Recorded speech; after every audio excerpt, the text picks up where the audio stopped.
La région de Chaudière-Appalaches, c'est ici que se concentre la moitié de la production porcine au Québec. Simon Breton produit habituellement 6 000 porcs par année. En visitant sa maternité, il se demande ce qu'il adviendra de ces porcelets, puisqu'à quelques mètres de là, des porcs attendent dans un enclos leur tour à l'abattoir. Ce que vous voyez là, il y a des porcs qui sont prêts pour l'abattoir, mais qu'on ne peut pas envoyer actuellement. Et plus le temps passe, plus il craint de devoir les euthanasier.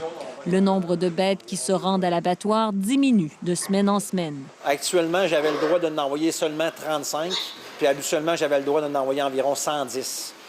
Fait que j'ai eu une très bonne coupure encore cette semaine. Les cas de COVID-19 chez les employés et la mise en place de mesures de distanciation physique limitent la capacité des abattoirs. Olimel, par exemple, a dû fermer ses installations de Yamachiche pendant 2 semaines. La production a repris, mais l'usine est loin de retour à la normale. Sa capacité d'abattage est réduite de 85 %. Résultat, les porcs restent à la ferme. Ce qu'on n'a pas le choix de faire, c'est de créer de l'entassement, parce qu'on n'est pas capable de les envoyer à l'abattoir, donc on doit les garder chez nous. Jusqu'à maintenant, les producteurs sont parvenus à gérer cette baisse de production dans les abattoirs.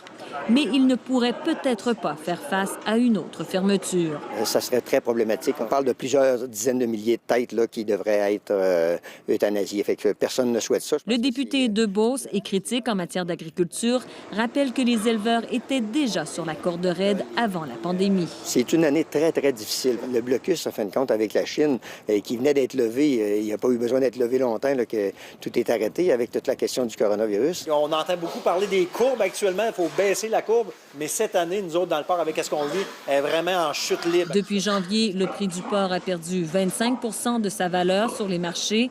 Et pour l'instant, les prévisions ne laissent pas entrevoir des jours meilleurs. Ici Valérie Gamache, Radio-Canada, Saint-Elzéar, en Beauce.